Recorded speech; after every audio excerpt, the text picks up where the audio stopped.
Hello students. कल हम लोग पढ़े थे प्रत्यावर्ती परिपथ में एल परिपथ और एल आर परिपथ के बारे में। आज हम लोग पढ़ेंगे एल सी परिपथ, सी आर परिपथ और एल सी आर परिपथ। अर्थात आज तीनों परिपथ हम क्या करेंगे, खत्म करेंगे। तो आइए देखते हैं सी आर परिपथ।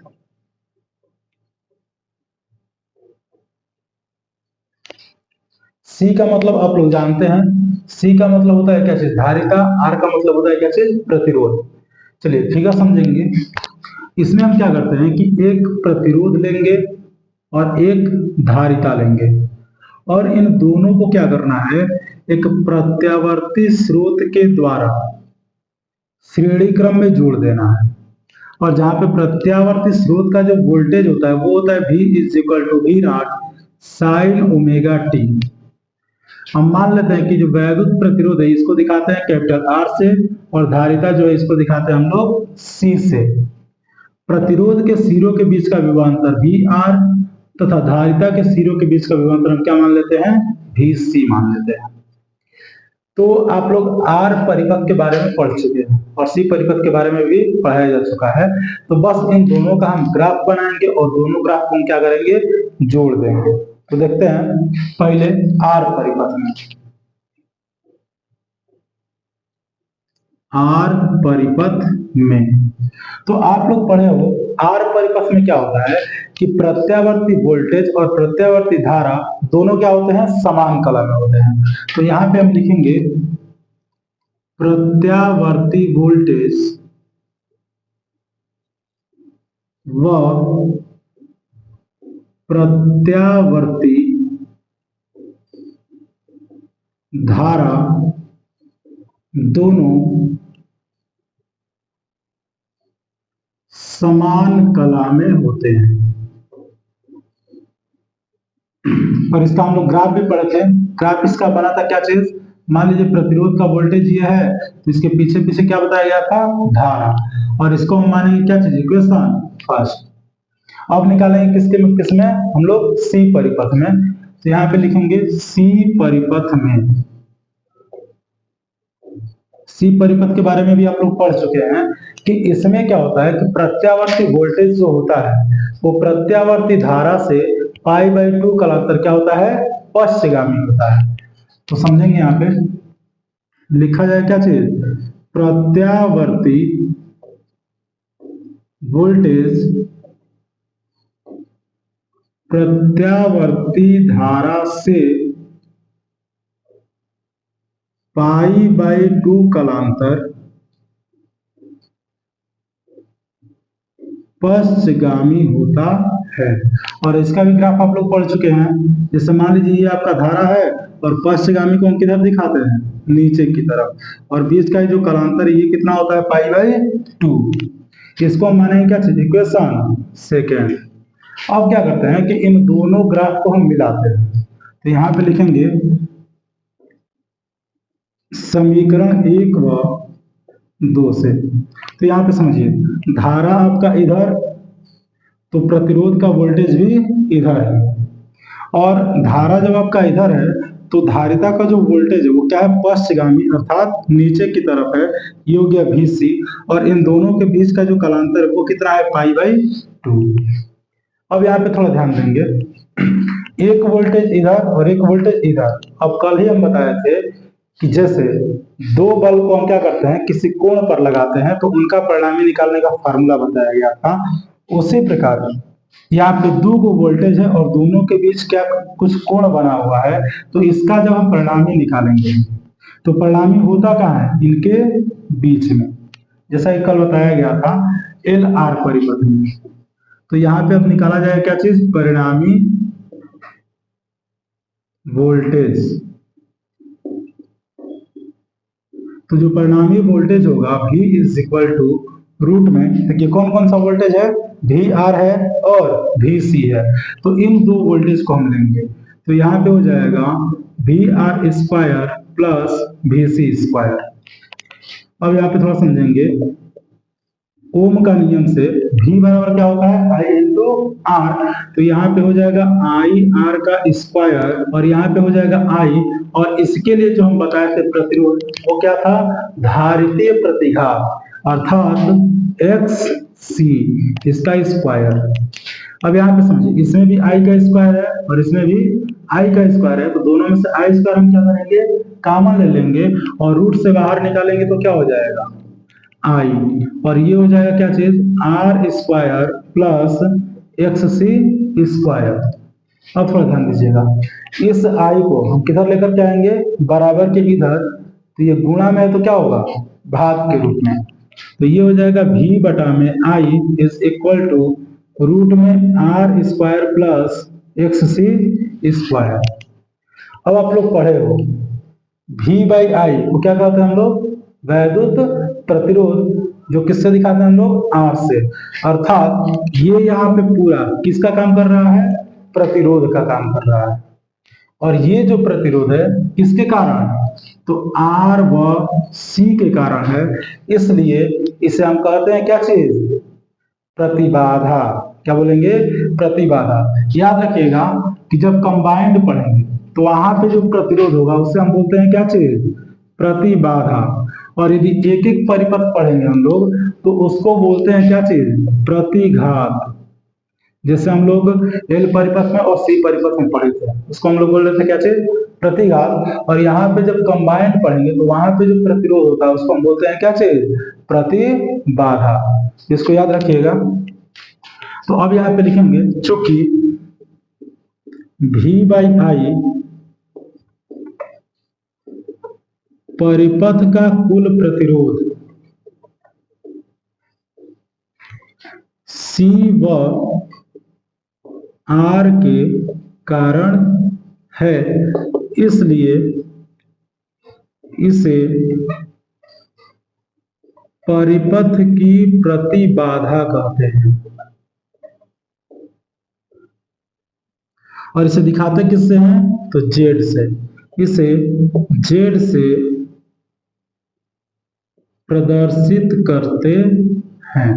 अब यहाँ पे थोड़ा इसका फार्मूला देखेंगे, Z बराबर होगा क्या, तो Z इज इक्वल टू, आप लोग किसको प्रतिरोध माना है, V बाई आई को, तो यहाँ पे जो प्रतिबाधा होगा वो क्या हो जाएगा, V बाई आई, या इसी को लिखा जाता है VRMS बटा में IRMS, या यही चीज किसके बराबर है, तो रूट में R square plus X C square, या फिर आप एक्स सी का फॉर्मूला पढ़े हैं, ये हो जाएगा रूट में R square plus 1 by omega C का स्क्वायर। तो ये टोटल हो गया आपका क्या चीज, प्रतिबाधा का सूत्र। अब यहाँ पे थोड़ा देखेंगे, अब ये जो परिणामी वोल्टेज है ये इस धारा के साथ कितना कालांतर पर है, ये हमें क्या करना है, ज्ञात करना है। तो यहाँ पे थोड़ा लिखेंगे छोटा सा हेडिंग, कालांतर। तो पहले ग्राफ देखेंगे, आपका धारा इधर है और प्रतिरोध का वोल्टेज VR और VC आपका है किधर, नीचे की तरफ, और परिणामी जो है वो किधर, इधर, इन दोनों वोल्टेज के बीच में। तो आप एक काम करिए, थोड़ा इससे इसको आप मिला दीजिए, डॉट डॉट करके मिला लीजिए। तो नीचे की तरफ जो वोल्टेज आ रहा है वो क्या है आपका, VC, और मान लेते हैं कि धारा के साथ जो कालांतर है वो क्या है, फाई का है। इधर आपका है वोल्टेज कौन सा, VR, और इधर है आपका VC। अब यहाँ थोड़ा देखेंगे, ये आपका एक त्रिभुज बन रहा है, ठीक है, तो जिस कोण को लेते हैं उसके सामने की भुजा क्या कहलाती है, लंब कहलाती है। तो ये हो गया लंब और ये हो गया आधार, और लंब आधार में किसका संबंध होता है, tan का। तो यहाँ पे हम लगाएंगे फॉर्मूला किसका, tan, तो tan phi is equal to हो जाएगा VC अपान VR। तो यहाँ पे होगा tan phi is equal to, यदि इसका हम मान रखें तो ये होगा IXC बटा में I इंटू R, तो I से I खत्म, ये हो गया tan phi is equal to, अब यदि XC का हम फार्मूला रखें तो XC का फार्मूला होता है 1 बाई ओमेगा C और अपान R। अब मान लीजिए आर के बटा में कुछ नहीं तो क्या मानेंगे, एक एक जाएगा ऊपर और आर क्या हो जाएगा इसमें गुणा, तो ये हो जाएगा tan phi is equal to 1/ओमेगा c r। हमें निकालना क्या है फाई, तो फाई बराबर क्या होगा, आप tan को उधर भेज दो, तो ये क्या हो जाएगा tan इनवर्स 1/ओमेगा c r। ये है आपका क्या चीज कलांतर। चलिए इसको थोड़ा नोट कर लीजिएगा। चलिए देखेंगे अगला जो परिपथ है वो है LC परिपथ। ध्यान दीजिएगा, अगला है LC परिपथ। L का मतलब आप लोग जानते हैं प्रेरकत्व और C का मतलब क्या होता है धारिता। अर्थात अब जो परिपथ में रहेगा वो क्या चीज, एक प्रेरकत्व रहेगा और एक धारिता रहेगा, और इन दोनों को हम क्या करते हैं श्रेणी क्रम में एक प्रत्यावर्ती स्रोत के द्वारा, एक प्रत्यावर्ती स्रोत के द्वारा जोड़ देते हैं, जिसका वोल्टेज होता है V is equal to V0 sine omega t, और ये प्रेरकत्व है इसको L से दिखाते हैं, धारिता को C से। अब यहाँ पे क्या करेंगे, मान लेंगे कि माना प्रेरकत्व के सिरों के बीच का विभवांतर VL और धारिता के सिरों के बीच का विभवांतर VC है। तो माना में क्या लिखना है ध्यान दीजिएगा, माना एक प्रेरकत्व L व धारिता C को एक प्रत्यावर्ती स्रोत V is equal to V0 sine omega t से श्रेणी क्रम में जोड़ा गया है। प्रेरकत्व के सिरों के बीच का विभवांतर VL तथा धारिता के सिरों के बीच का विभवांतर VC है। अब यहां से हम क्या करेंगे, अलग अलग इन दोनों परिपथ का हम ग्राफ बनाएंगे और फिर ग्राफ को क्या करेंगे कंबाइन यानी कि जोड़ देंगे। तो सबसे पहले देखेंगे हम लोग L परिपथ। तो L परिपथ में आप लोग पढ़े हैं कि प्रत्यावर्ती वोल्टेज, प्रत्यावर्ती वोल्टेज प्रत्यावर्ती धारा से π/2 कलांतर क्या होता है अग्रगामी होता है। अब जब अग्रगामी होगा तो इसका जो ग्राफ बनेगा, मान लीजिए धारा आपका इधर, तो अग्रगामी के लिए हम ऊपर दिखाते हैं, वोल्टेज हो गया क्या चीज VL, और बीच का कालांतर कितना π/2, इसको आप मानेंगे क्या इक्वेशन फर्स्ट। अब दिया गया क्या चीज C परिपथ, तो यहाँ पे लिखेंगे हम लोग C परिपथ में। अब C परिपथ में आप क्या पढ़े हो कि इसका जो वोल्टेज होता है वो प्रत्यावर्ती धारा से क्या होता है π/2 कालांतर पश्चगामी होता है। तो यहाँ पे लिखेंगे प्रत्यावर्ती वोल्टेज प्रत्यावर्ती धारा से π/2 कालांतर पश्चगामी होता है। अब पश्चगामी होने का मतलब क्या कि मान लीजिए धारा आपका इधर है तो वोल्टेज किधर होगा नीचे की तरफ, और बीच का जो कालांतर है वो कितना π/2, इसको हम मानेंगे इक्वेशन सेकेंड। और इन दोनों ग्राफ को हम क्या करेंगे मिलाएंगे। तो ध्यान दीजिएगा यहाँ पे लिखेंगे हम समीकरण 1 व 2 से। तो देखिए धारा आपका मान लीजिए इस दिशा में है, तो प्रेरकत्व का वोल्टेज क्या है ऊपर की तरफ यानी π/2 कालांतर, और इसी से π/2 कालांतर क्या है धारिता का वोल्टेज। अब यहाँ पे थोड़ा ये ध्यान दीजिएगा, यहाँ पे दोनों जो वोल्टेज हैं वो एक दूसरे के क्या है विपरीत है, क्या है एक दूसरे के विपरीत है। तो जब कोई भी दो चीज एक दूसरे के विपरीत होता है, अब बल हो चाहे कार्य हो चाहे वोल्टेज हो चाहे कुछ भी हो, तो उनका जब हम परिणामी निकालते हैं तो इन दोनों का परिणामी कैसे निकालते हैं, इन दोनों को घटा दिया जाता है। तो यहाँ पे हम परिणामी कैसे निकालेंगे, इन दोनों को घटा के, थोड़ा ध्यान दीजिएगा, यहाँ पे लिखेंगे हम परिणामी voltage V is equal to, तो थोड़ा सा ये भी ध्यान देना है हमें कि यहाँ पे जो परिणाम निकालेंगे तो उसका कुछ ना कुछ वोल्टेज होगा, मान होगा। अब उसकी दिशा किधर होगी, तो जिसका मान अधिक रहेगा उधर इस वोल्टेज की क्या होगी, दिशा होगी। तो अब हमें ये नहीं पता है कि ये अधिक है कि ये अधिक है, यानी कि प्रेरकत्व का वोल्टेज अधिक है कि धारिता का अधिक है, ये हमें पता नहीं है। तो अब किसमें से किसको घटाएंगे, तो यहाँ पे बस दोनों का हम डिफरेंस निकालेंगे, अर्थात यहाँ पे लिख सकते हैं VL डिफरेंस VC। अब इसका मतलब क्या हुआ, ये डिफरेंस का चिन्ह है, यानी बड़े में से छोटे को हम क्या करेंगे, घटाएंगे। यदि VL बड़ा है तो VL में से VC को घटाइए, यदि VC बड़ा है तो VC में से VL को घटा दीजिए। चलिए अब ये देखते हैं, थोड़ा इनका फार्मूला रखते हैं। तो VL का फार्मूला क्या होता है, IXL, और इसका फार्मूला होता है क्या चीज, IXC। अब इन दोनों में देखिए I कॉमन है, तो ये हो जाएगा क्या चीज, I यदि हम कॉमन ले लें तो ये हो जाएगा XL डिफरेंस XC। I इधर गुणा के रूप में है, बराबर की इधर करिए, तो ये हो जाएगा V by I is equal to XL difference XC।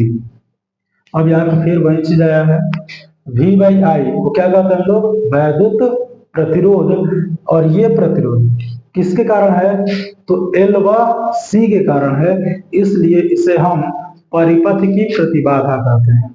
तो यहाँ पे लिखेंगे चूंकि V बाई आई परिपथ का कुल प्रतिरोध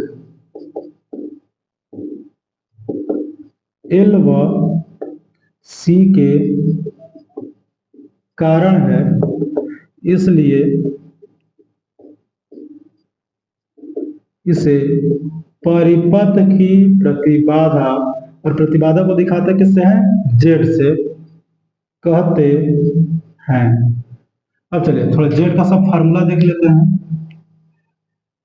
तो Z इज इक्वल टू, अब यहां समझिए, यहाँ पे आप V बाई आई को क्या बोले हैं, Z, तो V बाई आई Z का क्या होगा फार्मूला, या इसी को हम लिखते हैं क्या चीज, VRMS बटा में IRMS, या यहाँ पे क्या दिया गया है, XL डिफरेंस XC, या फिर XL का फार्मूला आप लोग पढ़े हैं क्या चीज, ओमेगा L, और इसका फार्मूला पढ़े हैं 1 बाई ओमेगा C।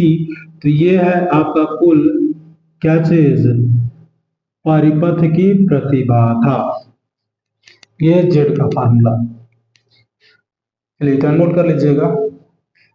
देखेंगे इधर, इसे में अभी पढ़ेंगे, थोड़ा सा एक हेडिंग दिया गया है, LC परिपथ में अनुनाद।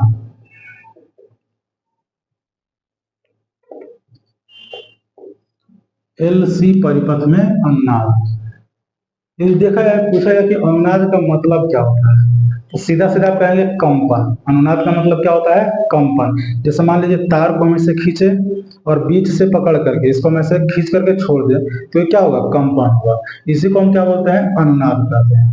थोड़ा इधर देखेंगे Z बराबर हम लोग पढ़े थे क्या चीज, XL डिफरेंस XC। अब यहाँ पे हम क्या कर रहे हैं, यदि मान लिया जाए कि जो XL है वो XC के क्या है, बराबर है, अर्थात प्रेरण प्रतिघात और धारितीय प्रतिघात का मान हम क्या करते हैं, बराबर कर दें, तो देखिए क्या होगा, यदि इन दोनों का मान सेम हो जाए तो हमें निकालना है क्या, डिफरेंस, यानी घटाएंगे तो Z का जो मान होगा वो किसके बराबर, 0 के बराबर। और Z है क्या, प्रतिबाधा, अर्थात इसको प्रतिरोध भी कहेंगे हम लोग, ठीक है।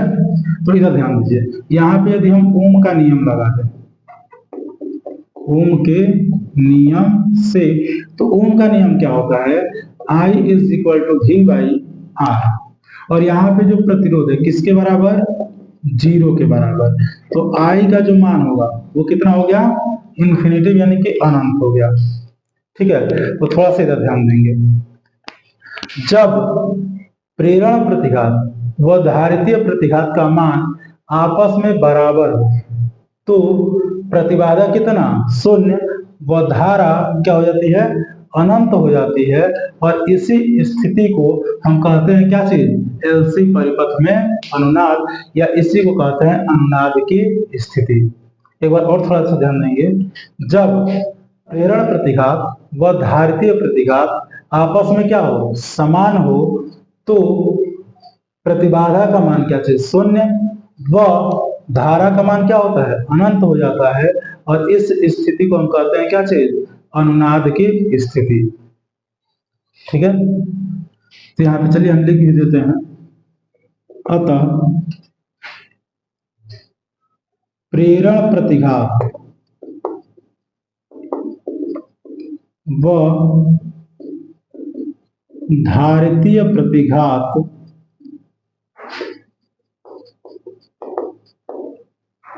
आपस में समान हो, तो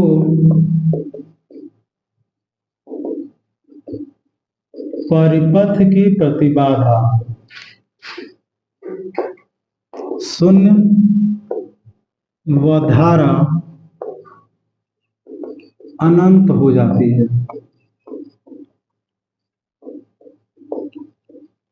इस स्थिति को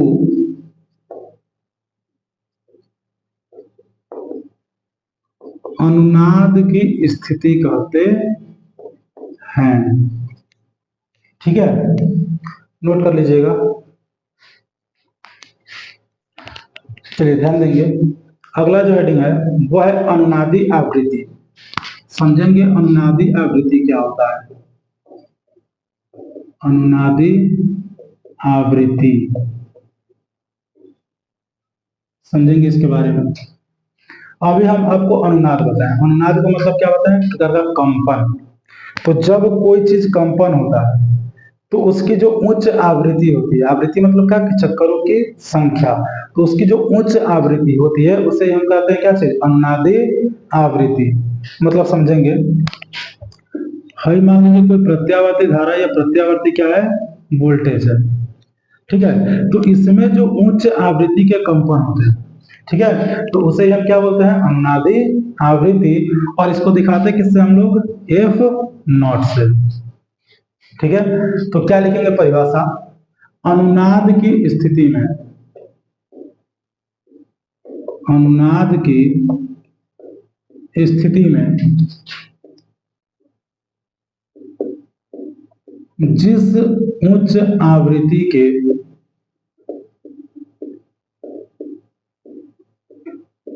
कंपन होते हैं उसे अनुनादी आवृत्ति कहते हैं। और इसे दिखाते किससे हैं, लिखेंगे इसे F0 से प्रदर्शित करते हैं। चलिए अब इसका थोड़ा F0 का क्या करेंगे, सूत्र का थोड़ा निगमन कर लेते हैं।